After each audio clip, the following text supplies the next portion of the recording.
Hello, everyone. Before we get into this next amazing story with Mr. Larry Gardner, I'd like to take this minute to recognize a few people who helped me get out of a tough spot with regard to this project. Last year, our house was struck by lightning, and the only items that we did not have plugged into surge protectors were the items that I used for the This Way Out project: a laptop, a television, a camera, a DSLR camera. And unfortunately, these items were uninsured and were lost to lightning damage, electrical damage. So the project was stuck. It was stalled.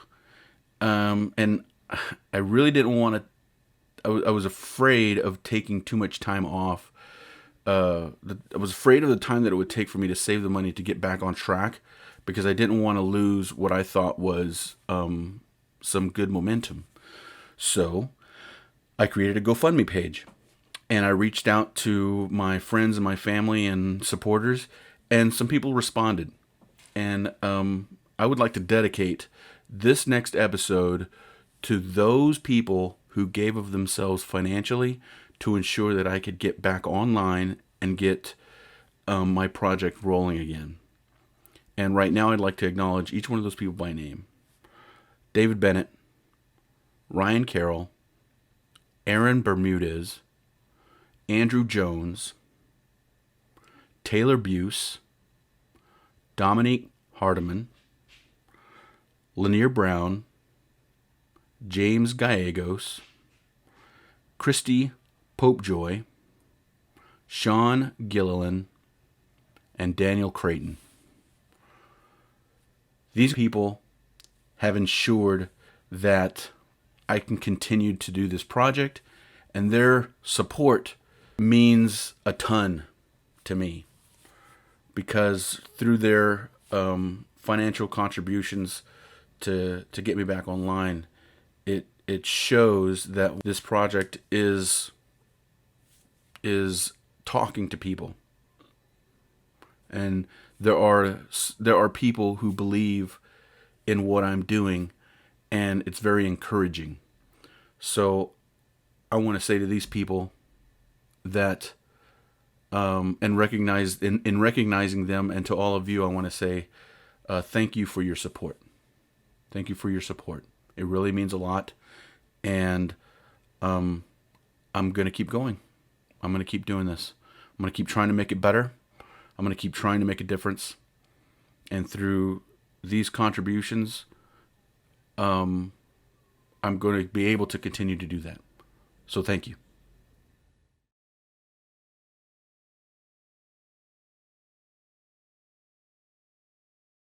My name is Miguel Mata, first generation American, retired military veteran, and now full-time college student.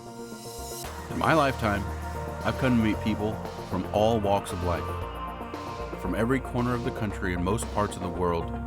And what I can tell you is, everyone has a story. On this channel, I plan to share those stories with you and prove that despite the differences that make each of us who we are as individuals, fundamentally, we are all the same. I believe through the common thread of overcoming challenges, caring for our loved ones, and helping our communities, the rest of us will realize that our world is actually much brighter than some would make us think.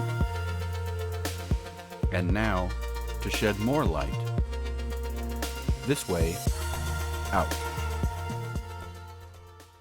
Hello, welcome back to This Way Out. Miguel Mata. Today I'm sitting here with Larry Gardner. He's got a fascinating story that I'm hoping that a lot of people, and we're hoping actually, that a lot of people could benefit from. Today, kind of a special day for me, to be honest with you. I don't know if I told you this earlier, but I'm on assignment. Myrtle Beach, right? Oh. I'm outside of the Charleston area. First time out of the Charleston area. A little bit of exciting. So branching out. So I appreciate you reaching out to me and being willing to share your story, and and there are people out there who are watching this who know you, and they're probably looking at you and going, "What?" And we'll be able to explain why that is. Yes. Because you've kind of gone through this transformation. So I appreciate you being here. Thank you. So to kick these things off, usually I like to learn, a little bit about where you're from, how you spent your childhood, that sort of stuff. If you had any hobbies, that sort of thing. So if you don't mind, what's your story? Where are you from? Well, I grew up in Grand Rapids, Michigan, and I am one boy, and I have a sister, and that's it. Growing up wasn't the easiest life. My father drank a lot, and then he also would go hunting and fishing every weekend. So Mom played that dual role where she brought you to the baseball games, to the basketball games, Cub Scouts, and Dad never was there. So that was hard growing up that way. And as I got older, you learn to accept it, kind of. Yeah. And you just kind of distance yourself. And my one big hobby was golf. Okay. I loved playing golf. And pretty much did that, oh mercy, until I gained so much weight I couldn't hit my belly would hit the clubs. Right. So I gave it up. Right. Graduated high school. Started working at a steel company, construction. I was a fabricator where I did everything on the blueprints and then tacked everything in. And I had a guy that would weld behind me. So I did that for about 5 years. And then when Desert Storm started breaking out at Desert Calm, there was 3 of these drunk guys in Michigan sitting around this campfire. Okay. And we were having a good time. And then one of them said, you know what? If the war breaks out, let's quit our jobs and let's go in the military. We're all looking at each other and like, that's a good idea. So we decided to do that. So, needless to say, one drunk guy, he quit his job and he went right in the Air Force. The other 2 drunk guys, they sat around that campfire.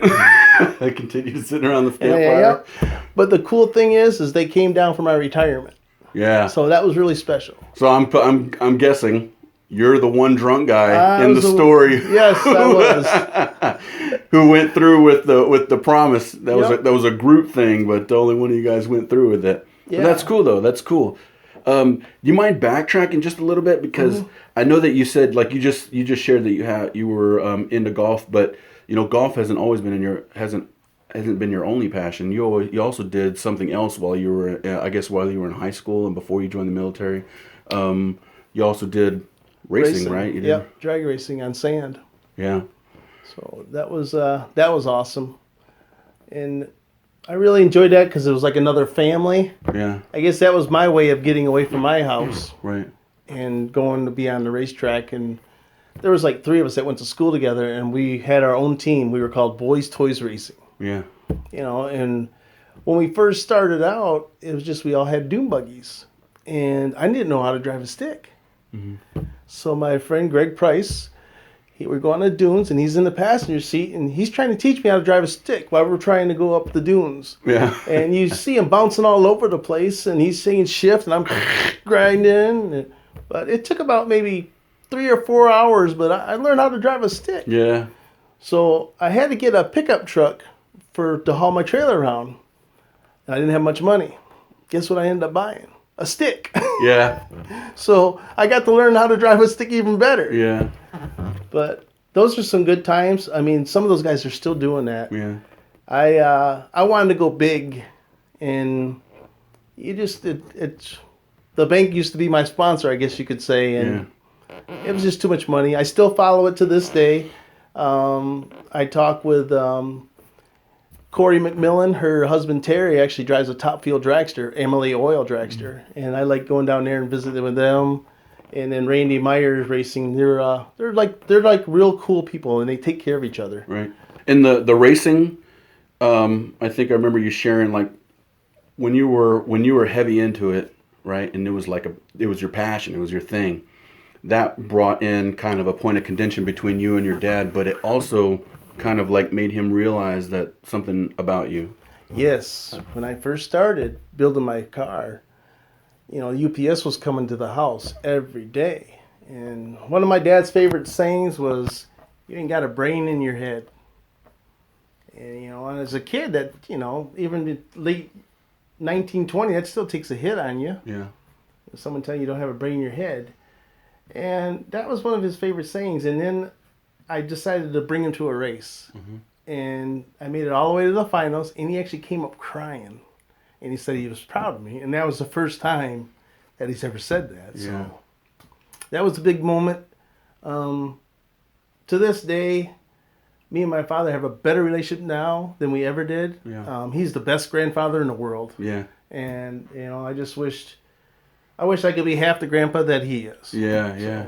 It makes me kind of feel good that where, there was this, your relationship or the way you remember your dad was in one space at the beginning. Yeah. And then you got over this hump through your passion, through your own passion. And, I'm sure there were other breakthroughs that came about along the way. But this was one of those major ones, something that you felt good about, something that you enjoyed doing, and then he came to realize that, hey, this is actually something good, It was a good interaction. Yeah, yeah. So I'm happy for you, man. Well, thanks. That's good, dude. Not a lot of people get that, so it's get that kind of that validation, So I'm happy for you. All right, so you're in the military, right? You're in the military. I know that you've been, several different places around the country, around the world, deployments, that sort of thing. How long were you in? Just over 20 years. And I know that towards the end of your career, like it was kind of rocky. Oh yeah. So maybe you can share a little bit about that. Yeah, a big part was, this was just starting into the military. They had your weight management system. Right. And, the Air Force said this is how much you're going to weigh. And if you're over, they used to call it the Fat Boy program. Right. And after my first child was born, Alex Michael, before I went over to Turkey, I was overweight, so I got put on the weight management program. And it seemed like I struggled my whole career with that. I would get it down, and then I would, you get stress, and we're always on the road, you gain it back. So it got to the point almost when I was an instructor at Grand Forks Air Force Base in North Dakota, where the wing commander was giving me the heads up if I could go on or not. So she gave me permission to go over to the desert, but when I got back, I had to pass my fitness test. Right. So that was my one chance. And I tell you what, I worked my butt off over there. Besides working all them hours, right. I was always walking on the track. I think I remember that because you and I were in Grand Forks together, and I just remember hearing from guys, it was like, dude, this guy's kicking ass, dude. This guy's like, he's humping out there. He's like, you were a man on a mission, and everybody was kind of recognizing that and appreciating that, and just like this guy, there's something about especially when you're active duty. There's something about seeing someone push themselves to make themselves better that everybody kind of rallies around. Yeah, it makes everybody feel good. It's like, yeah, man, let's do it, yeah. Yeah. But I remember that hearing about that, like, dude, this guy's out there and he's kicking tail and he's kicking it, he's killing it, man. You know. I mean, after I got stationed to Shaw, I was tagged to go to Afghanistan. Well, I have sleep apnea. Well, I got a waiver to go to Qatar, so I figured no problem. So we were going through the process line like freaking, we're talking like 2 weeks before we leave. And we were trying to get our shot records and everything. All of a sudden it came up, you're not going. Yeah, I am. No, you're not. You're on sleep apnea. So yeah, I had sleep apnea. I went to Qatar. Let's go. No. So I didn't get to go. Right. So that was like a big blow on your sail, so to speak, because the worst thing you want to do is have everybody deploy but you. Yeah. Because now you don't want to, you feel like you're not doing your job. Right. And someone just had to take your spot now because you couldn't fill it. Yeah. That is like one of the worst feelings in the world. Yes. So I imagine that was a hard blow. Yeah. Like to your self-esteem and to your confidence or whatever. Where in an area and at a point when like your weight was already kind of a thing for you, kind of a contentious thing in your life. Yeah. And then you ended up having a heart attack there towards the end, right? It's funny, at the fitness test they changed it around when the civilians started counting push-ups and everything.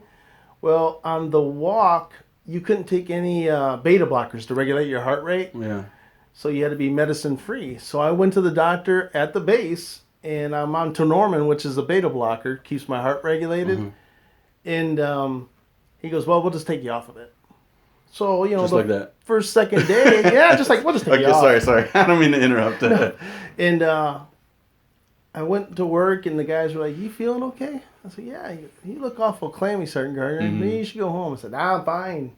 Well, like 3 days later, my wife's like, I can hear your heart when we're in bed. She goes, I can hear it beating from here. Mm. So I went back to work the next day, and I was sweating and everything. So they're like, you need to make an appointment. So I made an appointment. I walked in, and they took my blood pressure, and it was like 147 over 100 and something. Yeah. And the tech was like, something's wrong with my machine. I was like, probably not. So took it again, the same thing. Doctor came in, he goes, hey, how's it going? Oh, you feeling okay? I was like, yeah, like a little pressure, and that's about it. And he's like, okay, we'll be right back. And next thing you know, I'm on a stretcher getting nitro spray under my tongue in an ambulance going to Toomey Medical Center there in, Sumter. Right. So, and the funny thing about that is when my twins were born there at Sumter, and my wife got this, they had lemon cake at the cafeteria. And it's sad, it's pretty pathetic, but the only thing I was thinking was like, I'm going to get me some yellow. I'm going to get lemon cake. Yeah. I was excited, Yeah. Because they were like, you're going to have to stay tonight. I'm like, okay, when can I order? And all of a sudden, the doc comes in and goes, yeah, we're going to transfer you to Columbia. I was like, what? He goes, yeah, they're going to try and do your echocardiogram now. Mm-hmm. I was like, or your angiogram. Right, yeah. They go up through the leg. I was like, oh, all right. Can't wait until tomorrow. He goes, no, we're going to get you down there tonight. So you were in a pretty serious Yeah. position. I mean, wow. Yeah. Okay. So when I got down to Columbia, they decided, they were like, we're not gonna do nothing tonight. Just go ahead and sleep. I was like, is there any way I can eat dinner? Oh, you haven't eaten yet? I said, no, because everybody was gonna do something else. So they brought me some dinner. Wasn't lemon cake. The next morning, they got up and they did my little thing, and the cardiologist came in and said my pipes were clean. There was no damage or nothing. Right. So he sent me home, and my first sergeant commander said, you know what, just take it easy, and they were a real inspiration to me too. They helped me, because they knew I was coming up on 20 years, and they're like, you know what, you're thinking about dropping paperwork? I said, yeah. I said, I think it's time. And my wife didn't want to raise the twins by herself, and being with a fighter unit, you're always gone. Right. So I dropped my paperwork, and they were like, you know what, just take care of yourself, and we'll let you retire out. Mm-hmm. So that was really cool, and that was a lot less stress too. I still worked out all the time, Right. because that's just my nature. But then I got retired, and when I retired, I think I was like 265. And after we retired, we went back to Minneapolis, where my wife owned a specialty sheet metal company. Mm-hmm. And I bet you I hit the scales probably just over 300. Mm-hmm. And, there's all those diets out there. And I did this real quick diet when I was going to college, and I lost 80 pounds in like 6 months. I was like, yeah, don't stay off if you keep going back to where you were. Yeah. And, I had to go back to North Dakota because I still owned that stupid house in North Dakota. Oh, okay. So we fixed that up, sold it. Then we moved down here. And for about 2 years, I worked in the hotel industry. And, dude, I think I wore like size 54 pants. Really? Yeah. And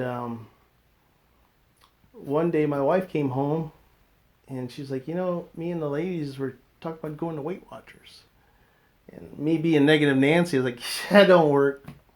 So she's like, well, you're going to try it. So the old voluntold method works, especially when your wife tells you to. Right. So we went to the first meeting, and I was a negative guy. They're explaining how the program works. I was like, it doesn't work.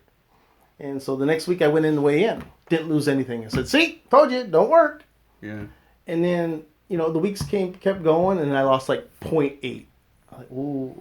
Then all of a sudden it was 1. Then it was 4. Then it was 5. 13 months later, it was 110. Wow. So I'm already down to 190. Oh, man, wow. So, and I was officially, with Weight Watchers, I was 292.6. but I know that was after I started already, so I think I was at least over 300. Right. And I wear a size 32 pants. Wow. Man, So, congratulations, dude. Oh my yeah, gosh. I gave my dad everything because he's a little bit bigger guy. Not big as I was, but from me now he's a little bit bigger. Right. So I started sending him all my old clothes, my hunting uniform, my uniforms. He loved them for hunting. Right. And I finally knew I was getting small because he called me and said, "Hey, please, son, don't send me no more clothes. They're too small. I can't fit in them." Right. I'm like, "Okay, good." So let me just make sure I got this right. 300 pounds. Yep. 50 something inch waist. Yep. Whatever. And now you weigh 190 Yep. something, and you wear a 32-inch waist. Yes. Wow. So I lost all my weight, and the meetings I were going to, the ladies were all saying, "You should be a coach. Talk to people. You be an inspiration to people." Well, this went on for probably about a month, and they're like, "You should do it." So I was like, "Okay, what the heck?" So I put my application in, and I got my first interview over the phone, and I made it past the second interview, and I got hired.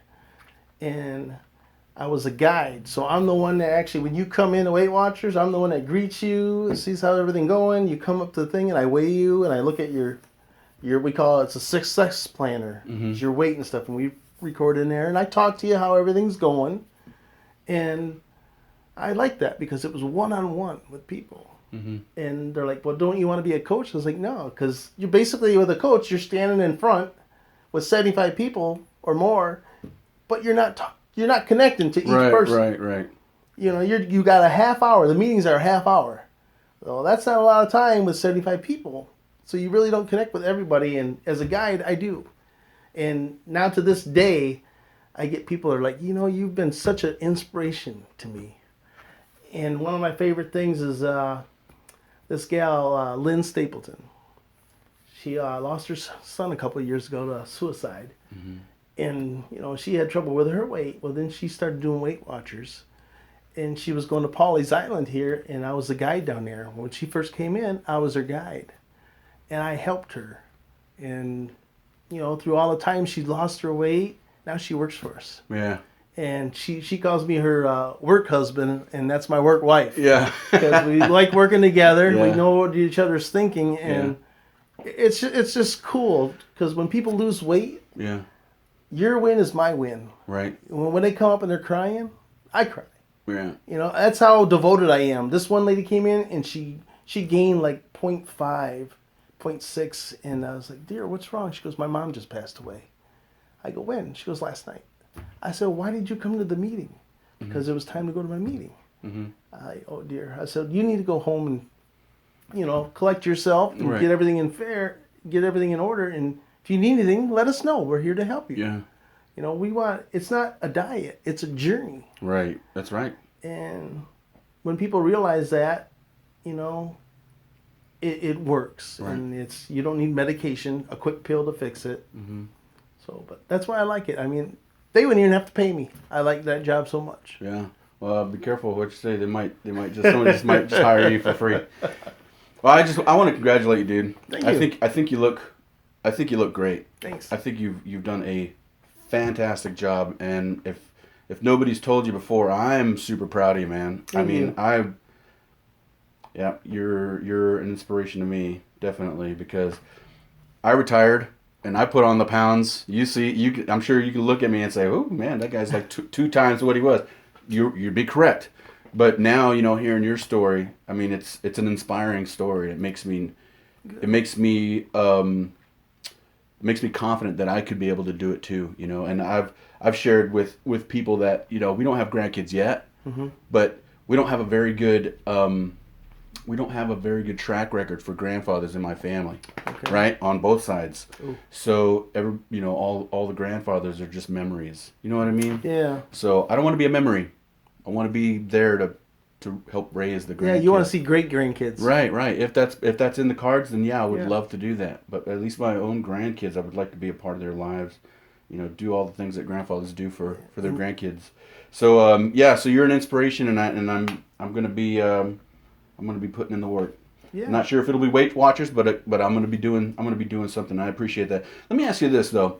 What are some of the obstacles that people run into what are some of the big obstacles that people seem to run into when it comes to losing weight, in your opinion? Like, in your experience, being the Weight Watchers, your own personal experience, what are, like, one or two obstacles that people run into?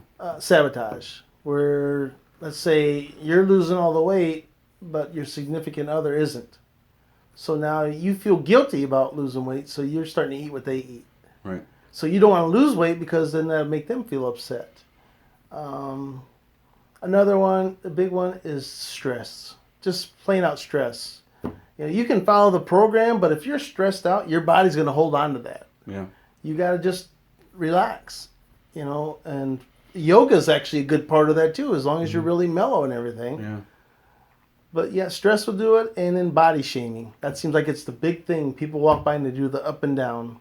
Right. I mean, that's the saddest thing with our society, how we stereotype everybody. Right. We're all one person. Right. And that's okay. You're about to say we're all God's children. That's yeah, okay. we are. I don't necessarily push religion on this, but I don't hold people back from expressing their beliefs. So yeah, if we're all God's children, you're absolutely right. Yeah, and absolutely right.